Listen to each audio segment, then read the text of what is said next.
Hello everyone, I hope कि हजुरहरू सबैजना सन्चै हुनुहुन्छ। म पनि एकदम सन्चै छु। र म चाहिँ अस्ति स्केट खेल्नु गएको थिएँ कि कटारी। अनि त्यहाँ चाहिँ के भएको थाहा छ साथीहरू, मेरो यहाँ यो हातमा यस्तो लड्ने बेलामा के यसरी टेकेको थिएँ। अनि मेरो त हातै मर्केको के साथीहरू, झन्डै मरेको दुखेर। केही गर्न नहुने, काँटा कपाल पनि बाँध्न नहुने, काँटा पनि बोक्नु नहुने। फेरि आज त सन्चो भइसक्यो। अनि यहाँ चाहिँ छ हाम्रो बहिनी। अनि हामी चाहिँ टक्क लगाएर उहाँ गइरहेको सोमबारे। आज चाहिँ टिकाको दिन हो नि त साथीहरू। सो सबैजनालाई चाहिँ ह्याप्पी दसैँ। अनि आज चाहिँ टिकाको दिन हो नि त। अनि हामीले चाहिँ टिका लगाउनु हुँदैन, किनकि हाम्रो बाजे बित्नु भएको 1 वर्ष पनि भएको छैन। अनि हामीले टिका लगाउनु हुँदैन। अनि बहिनीले यहाँ खानेकुरा बोकिछ, मैले पनि यहाँ खानेकुरा बोकेको छु।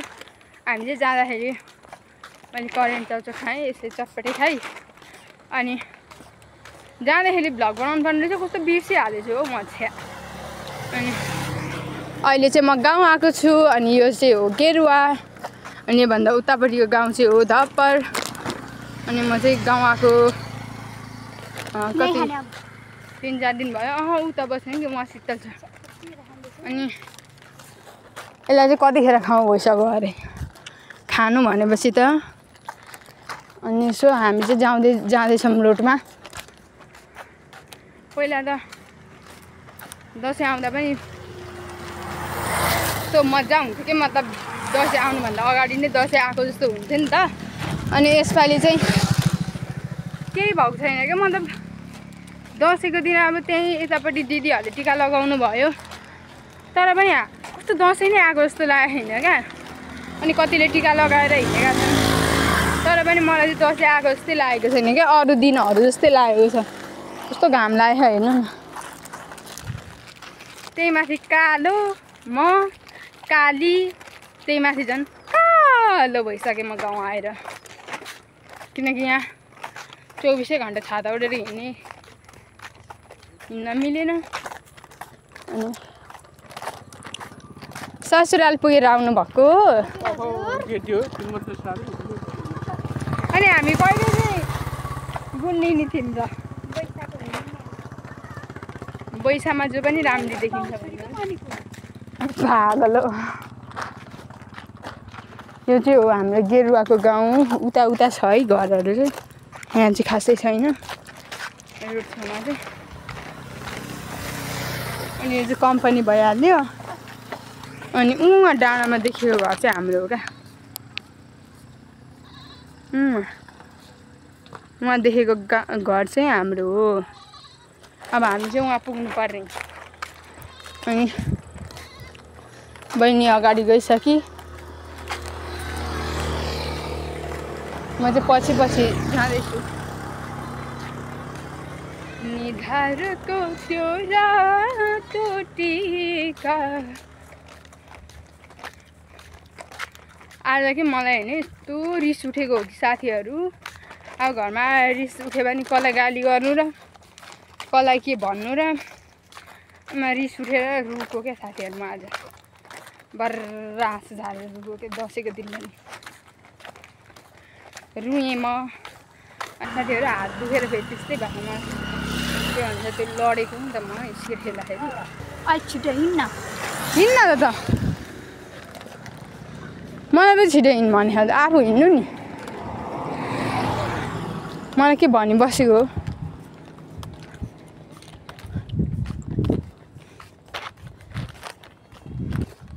त्यो चाहिँ हाम्रो गाउँ हो साथीहरू। अनि म तपाईँहरूलाई देखाउँछु।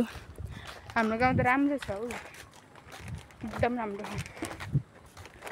आफू बसेको ठाउँ कसलाई नराम्रो लाग्छ र है। अनि मलाई चाहिँ मेरो गाउँ राम्रो, एकदम राम्रो लाग्छ। म हेर्नु त्यो कुदेकी उहाँ तल चाहिँ खोला छेउमा चाहिँ हाम्रो खेत छ कि। हेलो साथीहरू, अनि हामी चाहिँ उताबाट आएको। हामीले चाहिँ अनुहार देखाउनु नहुने हो र? हो दाइ, हुन्छ। तपाईँ कस्तो कुरा गर्नुभयो नि। सो साथीहरू, हाम्रो दादा चाहिँ भ्लगमा अनुहार देखाउनु कस्तो गर्नुहुन्छ मैले यता गरिसक्यो। यो त तरुनी हो नि, तरुनी। अनि यहाँ हाम्रो भेनाजु हुनुहुन्छ। अनि हाम्रो दादा, अनि अङ्कल, अनि स्वस्तिका, अनि उता चाहिँ नवाल हुनुहुन्छ। भोरलेको अनि वहीँ बसिरहनु भएको छ। एकछिनमा आउनुहुन्छ सायद। अनि दसैँ चाहिँ खत्रै लागिरहेछ है, यता चाहिँ खत्रै लागिरहेछ। तर हामीलाई चाहिँ लागेको छैन किनकि साथीहरू हाम्रो त दसैँ मान्नु हुँदैन नि त्यसपालि, अनि त्यही भएर। अनि हामी चाहिँ उताबाट आउँदाखेरि भ्लग बनाउनु पर्ने रहेछ, बनाएन पनि। क्या कर रही हो तुम? क्या है तुम्हारा नाम? ये तूने क्या किया? कोही ल्याउनु हो? लु दादा बिस्तारै आउनु, हामी गयौँ। नखिच्ने एकदम ठिक छ। कता गएर आउनु भएको? ल ल सपोर्ट गरिदिउँ होइन। हस् बाई बाई, ह्याप्पी दसैँ। साथीहरू अब नवलले पनि भनिसक्नु भयो कि भोट गरिदिनु भनेर, तपाईँहरूले पनि अवश्य नै भोट गरिदिनुहुन्छ होइन त? सबैजनाले भोट गरिदिनु होला। यही भन्छु। अब चाहिँ म गएँ घर सरासरी जाँदैछु। त्यो ऊ क्या भोरलेको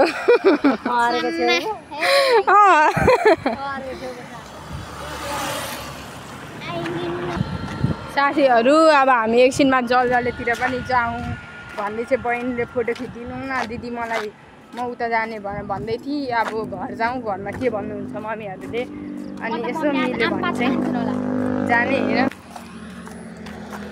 सो साथीहरू यस्तै हो अब दसैँ ससैँ भनेको चाहिँ। अनि हाम्रो घर चाहिँ यही उकालो जानुपर्छ। के भन्छ अरे, पहिरो गएर उकालो सुकालो पनि के भइसक्यो। यहाँ तल हजुरआमाको घर छ। अब हामी चाहिँ जाँदैछौँ, यही उकालो जानुपर्छ हाम्रो घर चाहिँ साथीहरू। उकालो छ, उकालो जानुपर्छ। भाउजू जाने होइन? ए साथीहरू हामी चाहिँ अब उकालो चढ्दैछौँ।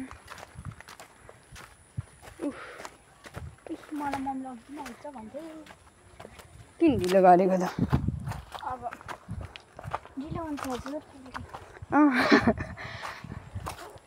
ढिलो हुन्छ हजुर कहिले कहिले।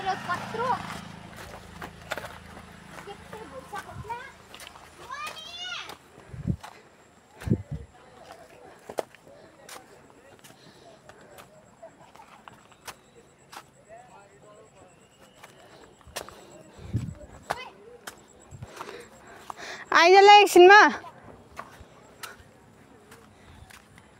साथीहरू म चाहिँ अब घर जान्छु। स्वस्तिका चाहिँ घर गइसक्यो।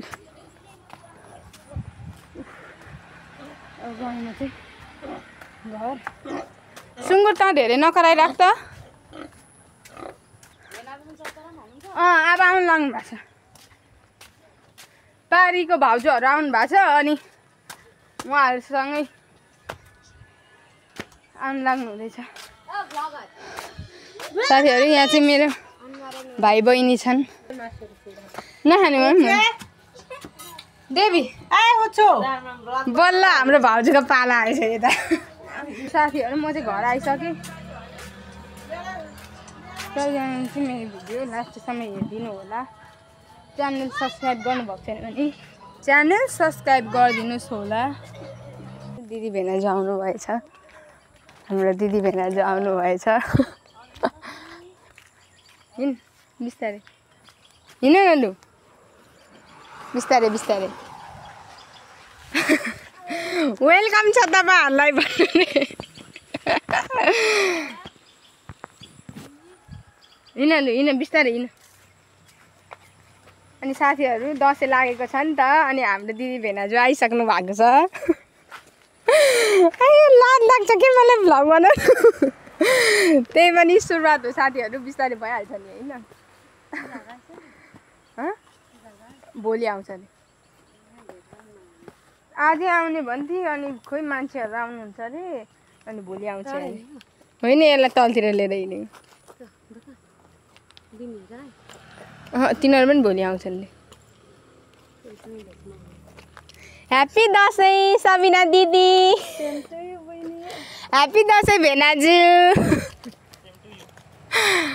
साथीहरू अब भोलि आजदेखि त मेरो भेनाजुहरू आउनु थाल्नु भयो नि पालो आज एउटा भेनाजु आउनुभयो भोलि अर्को भेनाजु आउनुहुन्छ बिस्तारै बिस्तारै तिम्रो भेनाजु हो त के अरे नानी बिस्तारै हिँड्नै लडिन्छ नि अनि म चाहिँ नानीलाई लिएर तलतिर जाँदैछु क्या मजा लाग्यो यहाँ एक्लै बस्नुलाई अनि त्यही भएर अब यसलाई लिएर म हिँड्दै यहाँ चाहिँ साँझी क्याफे खुलेको छ कि साथीहरू अनि के भन्छ अरे ओपन चाहिँ भएको छैन हुन बाँकी छ त्यो साथीहरू हामी चाहिँ डुल्दै डुल्दै यहाँ गालटार आइपुग्यौँ अनि यहाँ पिङ लगाएको रहेछ के अनि यहाँ आएको छौँ हामी चाहिँ खेल्दैछ पुनिमीले बहिनी पर्छन् बस न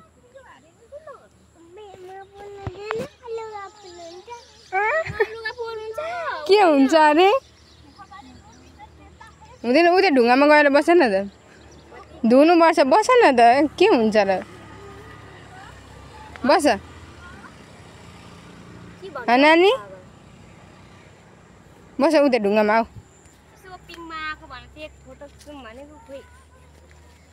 बस बस अब फेरि कसरी बसेको त्यसरी बस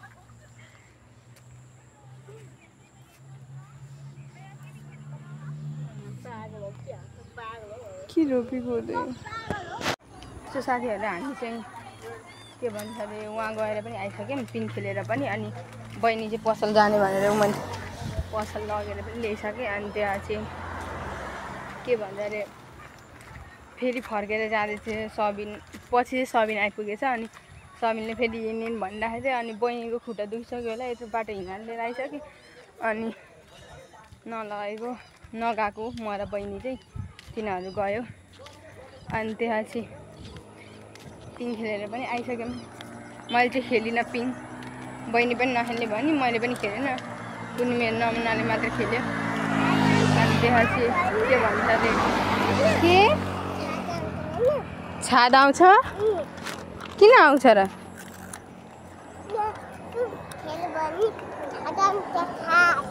आउँदैन आउँदैन आउँदैन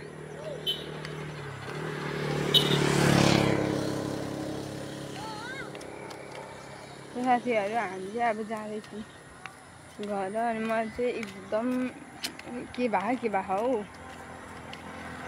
अनि मम्मीले पनि सोध्नुहुन्छ के भयो भन्नुहुन्छ के भयो भन्नुहुन्छ केही भएन अनि अघि पनि त्यो मौसमले भन्दै थियो पहिला हामी त्योसँग सँगै खेल्थ्यौँ कि साथीहरू अहिले चाहिँ अनि हाम्रो घर चाहिँ धप्पर हो मेरो घर चाहिँ धप्पर हो अनि त्यहाँ चाहिँ उतै हो क्या क्याफे खुल्दैछ अनि हामी चाहिँ अहिले भर्खर गालटार पुगेर आएको गालटारमा लगाएको रहेछ त्यही गएर आएको झ्याउ लाग्छ साथीहरू के भएको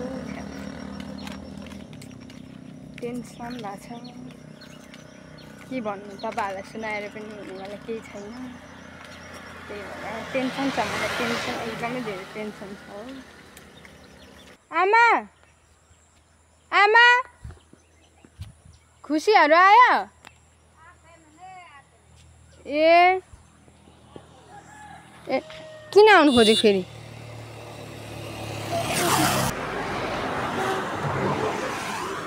रुक न एकछिन कहाँ गएर आउनु भएको दादा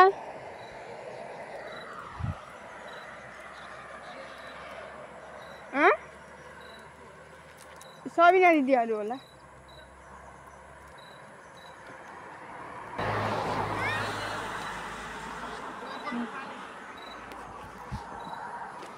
दादाहरूले यहाँ तल पानी लिन आउनु भएको छ हामी चाहिँ मोटरले पानी तान्छौँ कि साथीहरू पहिला चाहिँ हामी यहीँबाट पानी लग्थ्यौँ यहाँबाट यत्रो लामो बाटो वहाँ माथि पुग्नु पर्थ्यो कति छिटो खाइसकेको त अनि पहिला चाहिँ हामी यहीँ तलबाट पानी लग्थ्यौँ कि अहिले चाहिँ मोटरले पानी तान्छौँ उता छ इनार चाहिँ उता छ उता खोल्साको माथितिर छ अहिले चाहिँ त्यहाँबाट पानी तान्छौँ अनि बाढीहरू आएको बेला पानीहरू परेको बेलामा चाहिँ धमिलो आउँछ अनि त्यही भएर यताको पानी खान्छौँ यहाँ तलको